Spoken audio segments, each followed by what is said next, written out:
venus aussi nombreux à cette manifestation organisée par l'association Café littéraire d'ici et d'ailleurs de Star.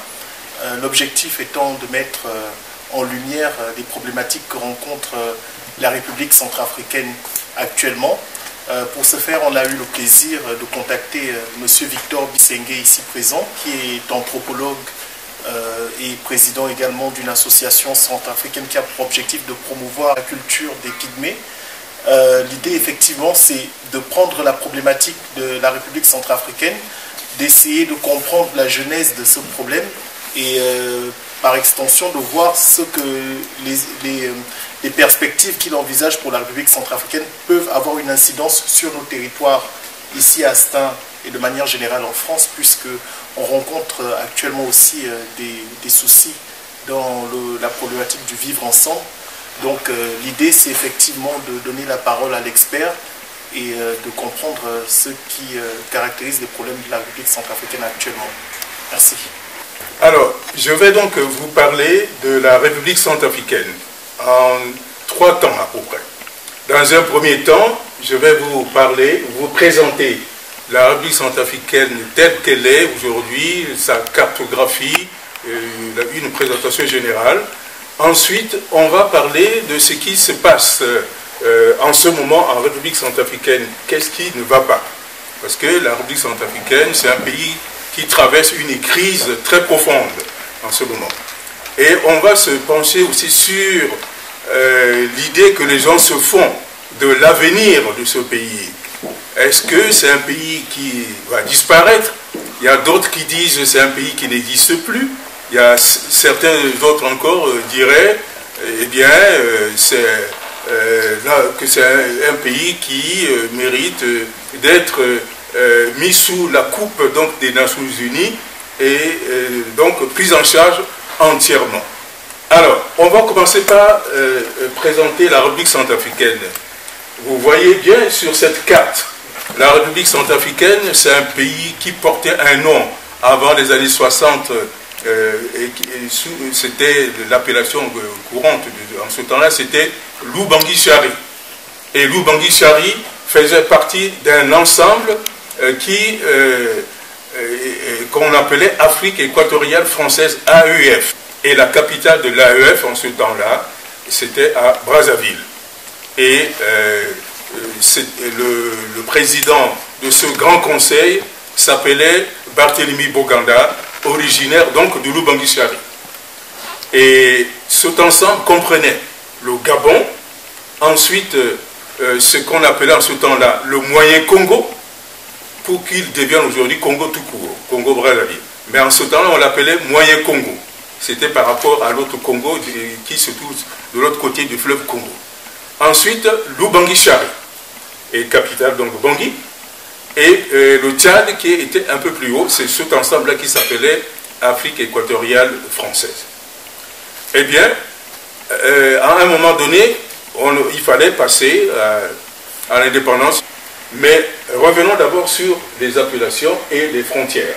Actuellement, la République centrafricaine est bordée par le Tchad au nord et à l'ouest, vous avez le Cameroun. Au sud, c'est Congo-Brazzaville, partie ici, et l'autre Congo, le Grand Congo, qui est RDC, République démocratique du Congo, qu'à un moment donné, on appelait le Zaïre. Et puis à l'est, le Soudan. Le Soudan aujourd'hui est divisé en 2 parties. Le Soudan tout court s'arrête quelque part ici, et le reste, c'est le Soudan du Sud. Voilà, la République centrafricaine est cernée de cette manière. C'est un pays qui n'a pas accès à la mer. Donc c'est un pays qui est enclavé. Alors le seul moyen pour arriver à la mer le plus facilement, c'est de passer par le Cameroun. Et donc le port de Douala. Et il n'y a pas d'autre moyen que de prendre l'avion, la voie des airs. Il n'y a pas de chemin de fer.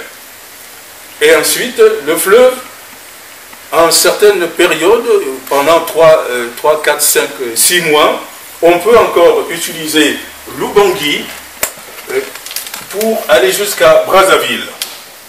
Et après, il y a le fleuve Congo qui rejoint, donc les deux fleuves se retrouvent pour aller jusqu'à Brazzaville. Mais difficulté, parce que ce fleuve Congo a un accès difficile à la mer. Il y a une bonne partie qui rentre sous terre, on ne sait pas pour quelle raison, c'est très dangereux. Alors, les bateaux ne peuvent pas passer par là. D'où l'idée que les Français à l'époque ont eue, c'est de construire un chemin de fer pour faciliter l'accès à la mer, ce qu'on appelle Congo-Océan, le chemin de fer Congo-Océan, qui partait de Brazzaville jusqu'à Pointe-Noire. Et c'est ce chemin de fer, beaucoup de gens ont perdu leur vie là-dedans. Parce que c'est un chemin de fer qui permettait effectivement de désenclaver l'Oubangui dans ce temps-là et le Tchad. Et pour la construction, eh bien, il fallait réquisitionner tout ce qui venait du Tchad, de l'Oubangui, et il fallait les alimenter. Alors il y a eu beaucoup de morts. Il y a tout un ouvrage qui a été écrit là-dessus, et énormément de gens ont laissé leur vie. C'est ce qu'on appelait les travaux forcés. Et donc ce chemin de fer, c'était une propriété commune pour les différents États. Bon. Mais la réalité, elle est toute différente. Et ça, on ne va pas rentrer dans l'histoire profonde de l'Oubangui-Chari ou de la République centrafricaine, mais c'est pour nous permettre d'arriver rapidement et directement à la situation sociale qui prévaut aujourd'hui. Alors, donc, l'AEF, il fallait passer à l'indépendance en 1960. L'idée de Boganda, qui était le président du Grand Conseil, était on va à l'indépendance, mais ensemble. C'est-à-dire, on constitue une fédération. Et on va donc travailler de cette manière, parce que si chacun doit aller à l'indépendance, vu la situation donc de chacun des membres, eh bien, on serait très fragilisé, donc il vaut mieux se mettre ensemble. Au départ, ils étaient d'accord, mais au fur et à mesure, tout le monde s'est rétracté. Ça a commencé par le Gabon. Le Gabon, et c'était Léomba, le président, et il s'est dit, mon pays est tout petit, j'ai beaucoup de richesses, le pétrole, le bois, l'uranium, eh bien, si je rentre là-dedans, je vais me faire bouffer. Alors, le Gabon s'est rétracté. Dans un deuxième temps, c'était le Tchad. Et le Tchad, c'est le président Tombalbaye en ce temps-là. Lui aussi, il s'est rébiffé. Il restait maintenant Congo, Brazzaville, moyen Congo. En ce temps-là, c'était l'abbé Fulbert Youlou. Et au dernier moment, il s'est dit, eh bien, comme les autres ne veulent pas, moi aussi, je vais suivre. Et c'est comme ça que Boganda s'est fâché. Il a dit, bon, puisque c'est comme ça, vous faites comme vous voulez, et il revient à Bangui. Et c'est en ce temps-là que, revenu à Bangui, il s'est dit, le projet, c'était pour qu'on puisse être ensemble et fort.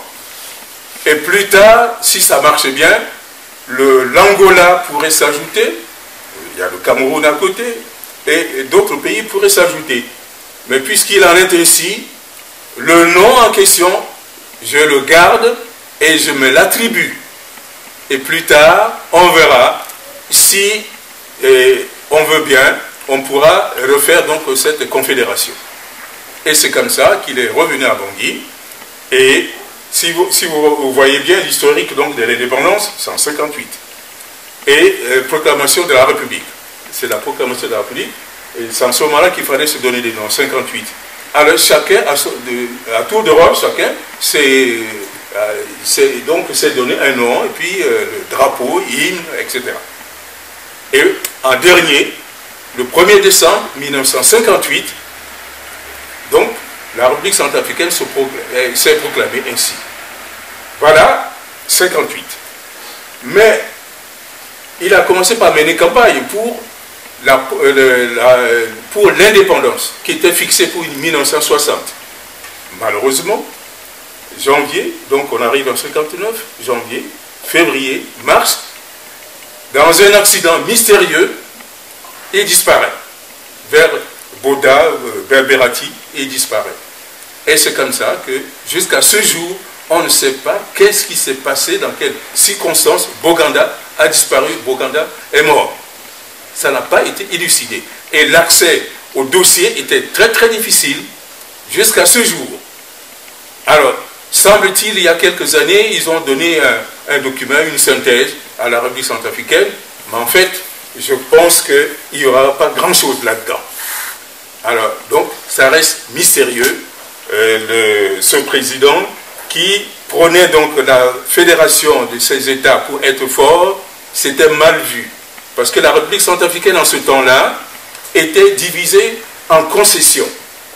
Donc, ça veut dire que c'était découpé en tranches.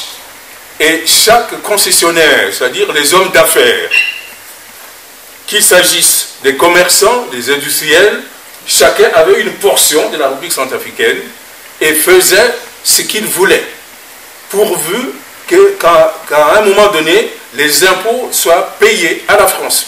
Et chacun faisait sa loi. Ça veut dire vie et mort, les travaux forcés, etc. Et c'est comme ça que ça se passait en ce temps-là. Et la même situation a été vécue aussi un peu au Congo, au Brazzaville.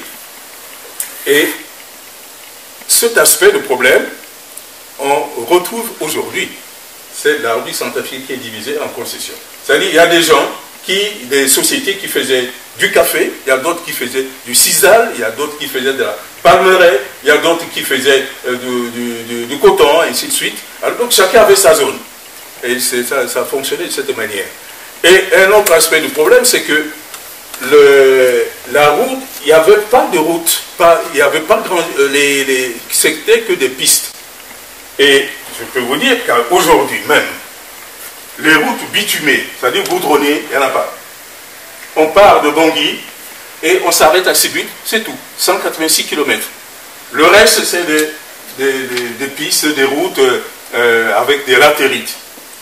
Et ensuite, on part de Bangui, en passant par Boire, et puis on va au Cameroun. C'est ce taxe au moins qui est bitumé jusqu'à la frontière. Et le reste, c'est pas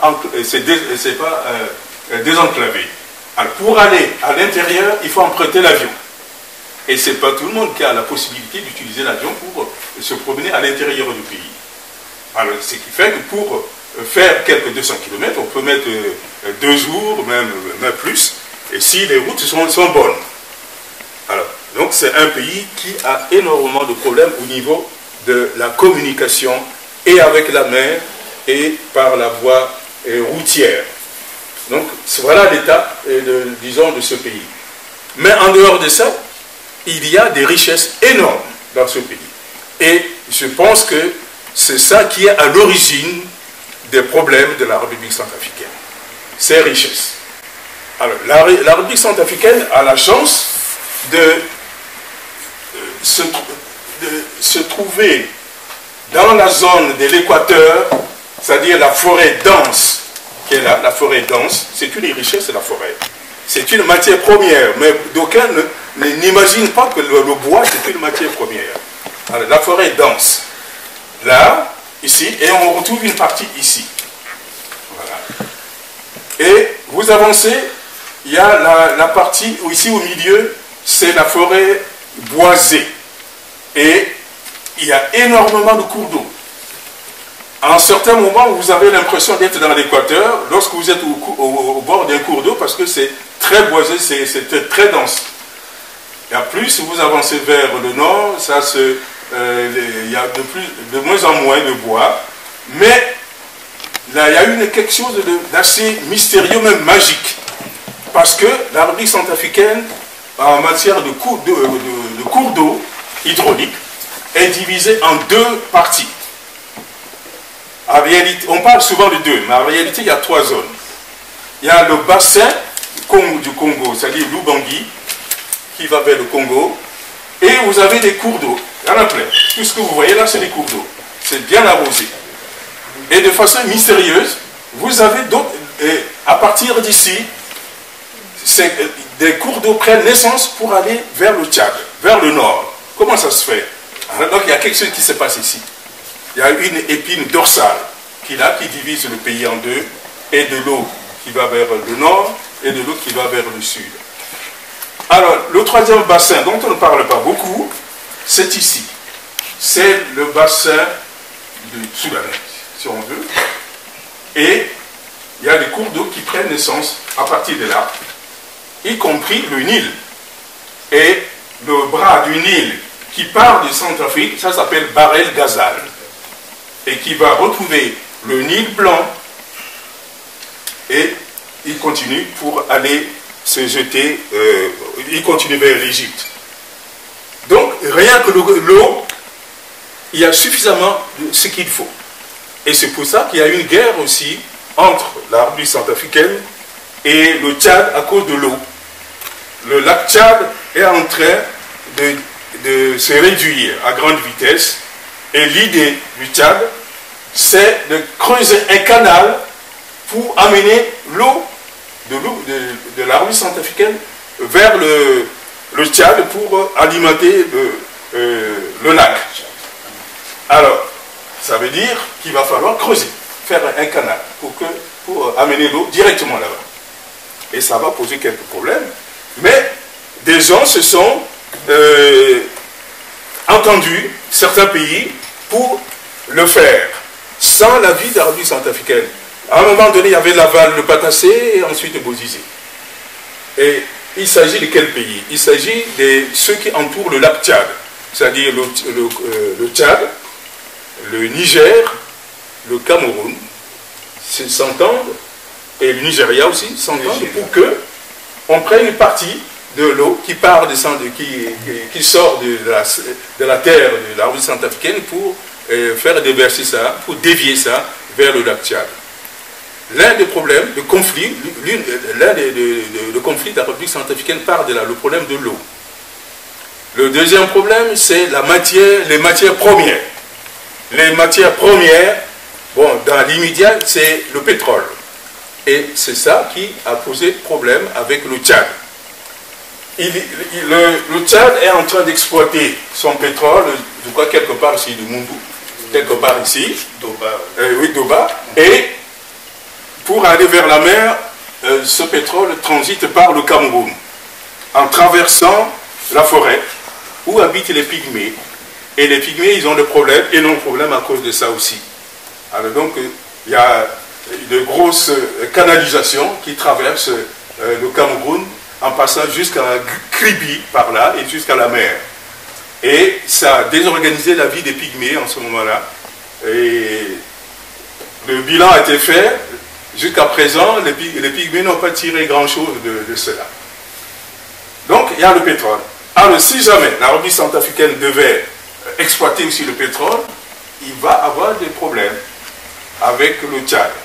Et aussi par où ce pétrole va transiter. En fait, ce pétrole est connu il y a bien longtemps. Mais c'est une réserve. C'est pour ça qu'on n'en parlait pas. Ensuite, le pétrole, on en trouve ici dans cette zone. Et les Chinois qui sont intéressés par ce pétrole-là. Et il est prévu une école disons, inter-État, où on apprendrait aux gens à parler chinois, à parler le sango, à parler le français, parce qu'il faut que les gens communiquent entre eux, donc il faut une école ici dans cette zone. Et c'est justement dans cette zone-là que les Séléka, les rebelles se battent. C'est leur base, leur bastion, c'est là. C'est dans cette zone. Voilà, le pétrole est là. Et l'uranium ici. Quant à ce qui concerne le diamant et l'or, c'est dans tout le pays. Vous creusez un peu, c'est alluvionnel, ça veut dire, dans certains cours d'eau, vous creusez un tout petit peu, vous ramassez et vous trouvez du diamant. Et il y a de l'or. Et il y a de l'or partout.